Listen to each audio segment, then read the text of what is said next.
कुछ मेरे दोस्त हैं, उन्होंने एडवाइस दिए थे कि आप 10th पर या फिर 12th की पढ़ाई कैसे करें, इस पर एक वीडियो बनाएं। तो इनके लिए है जो 10th पर या 10th या 12th का प्रिपरेशन कर रहे हैं, तो एक टिप्स या फिर आइडिया मैं इस वीडियो पर मैं देने वाला हूँ। वीडियो इंटरेस्टिंग होने वाली है। So without wasting time let's start the video.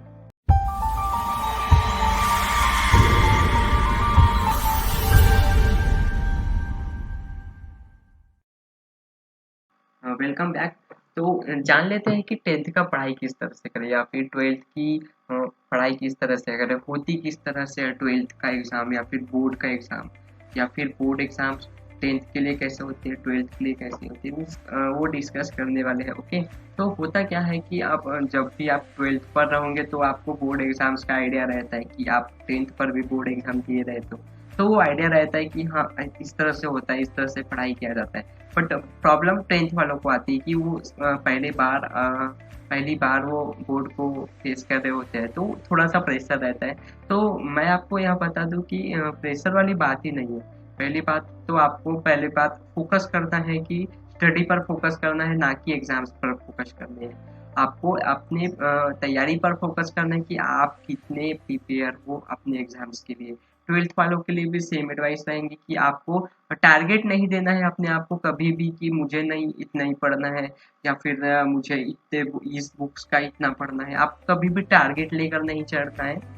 एक एडवाइस यही रहेंगी कि आप बुक्स को जितना ज़्यादा हो सके पढ़ाई करने की कोशिश करो, बुक्स को पूरा पढ़ने की कोशिश करो और टॉपिक को समझो। मेरा ऐसा मानना है कि आप जब तक टॉपिक को समझोगे नहीं, किसी टॉपिक को समझोगे नहीं, किसी क्वेश्चन को समझोगे नहीं, तब तक आप उसका आंसर नहीं लिख सकते।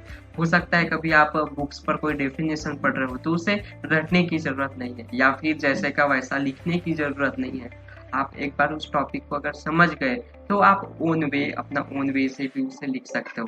बोर्ड ऐसा कहीं पर भी ऐसा नहीं कही है या फिर नहीं बोली है बोर्ड ने कि एक क्वेश्चन का आंसर जैसा रहता है वैसा ही आपको लिखना पड़ेगा, ऐसा कहीं भी मेंशन नहीं रहता। वो आपके स्टूडेंट के एबिलिटी के ऊपर रहता है या फिर स्टूडेंट की कैपेसिटी के रहता है कि वो किस वे से आंसर को एक्सप्लेन करता है या फिर लिखता है।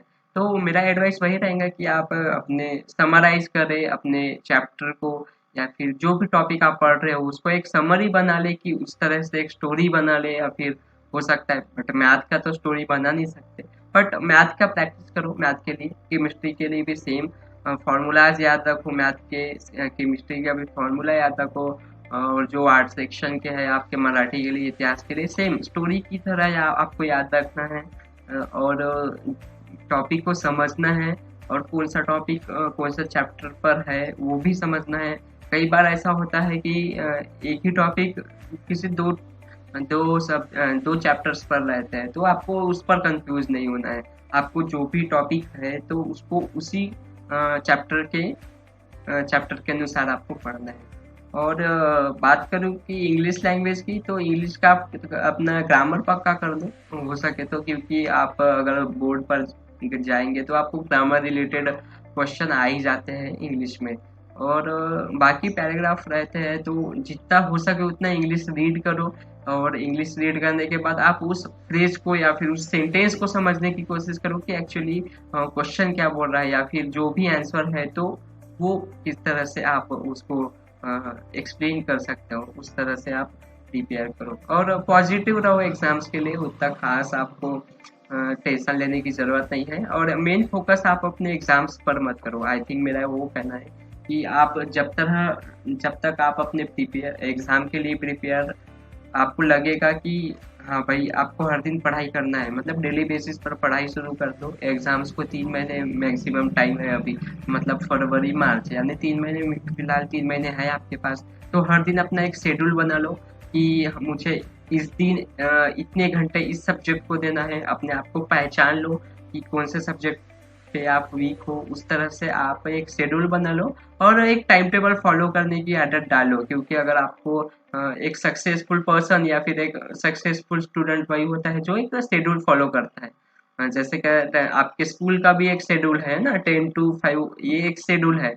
उस तरह से ही चलना चाहिए आपका जो भी पढ़ाई का शेड्यूल है। वो आप अगर 2 घंटे दे रहे हो या फिर शाम के 5 बजे से सॉरी शाम के 7 बजे से 9 बजे तक अगर आपकी पढ़ाई की शेड्यूल है, तो मुझे लगता है कि आप उसे फॉलो करो। 7 बजे से शुरू नहीं कर रहे हो तो सवा 7 से करो, साढ़े 7 से करो, लेकिन मेरा मानना है कि वो आप उस शेड्यूल में आप पढ़ाई शुरू करो, मेरा वो कहना है। और बाकी टाइम आप अपने बाकी मूड रिफ्रेश करने में या फिर जो भी आप अदर एक्टिविटीज़ करते हो उस पर दो। और पढ़ाई को जितना ज़्यादा टाइम दे सकोगे आप उतना दो। टेक्नोलॉजी का ज़्यादा यूज़ मत करो, मेरा ऐसा मानना है कि अगर आप डिवाइस कोई भी यूज़ करते हो आंसर लिखने के लिए, जैसे कि मोबाइल डिवाइस यूज़ करते हो, आप नेट यूज़ करते हो, तो मेरा ऐसा मानना है कि आप जब भी एग्ज़ाम दोगे तो आप मोबाइल एडिक्ट मत रखो अपने आप को। मतलब आंसर ढूँढने के लिए हमेशा मोबाइल का यूज़ मत करो, जितना हो सके आप गाइड फॉलो कर सकते हो या फिर एक आता है अपेक्षित आता है ना महाराष्ट्र में, अपेक्षित 2021, तो वो फॉलो कर सकते हो। 10th-12th के लिए दोनों के लिए वो आ जाता है, मार्केट में अवेलेबल है। और जितना आप हो सके तो बुक रिलेटेड पढ़ने का आप आदत डालें, नेट से ना निकालें, क्योंकि आप जब भी एग्ज़ाम दोगे तो वो नेट आपके पास अवेलेबल नहीं रहेगा या फिर मोबाइल डिवाइस आपके पास अवेलेबल नहीं रहेगा। तो आदत डालो आप कि बुक से जितना हो सके उतना पढ़ो, ज़्यादा से ज़्यादा प्रॉब्लम सॉल्व करने की कोशिश करो, आंसर्स लिखने की कोशिश करो, किस वे में लिखते हैं उसकी प्रैक्टिस करो, और पॉजिटिव रहो और एग्जाम्स के लिए प्रिपेयर करो। आई होप यह वीडियो आपको पसंद आई होगी। वीडियो अगर पसंद आई होगी तो प्लीज़ वीडियो को एक लाइक कर दो।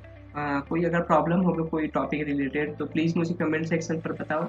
आपका पॉजिटिव रिस्पॉन्स आना चाहिए इस वीडियो पर, तो फिर मैं नेक्स्ट वीडियो बनाने की सोचूंगा। आई होप यह वीडियो आपको पसंद आई होगी। तब तक के लिए मिलेंगे नेक्स्ट वीडियो पर, तब तक के लिए पढ़ाई करते रहो और पॉजिटिव रहो। Okay, take care.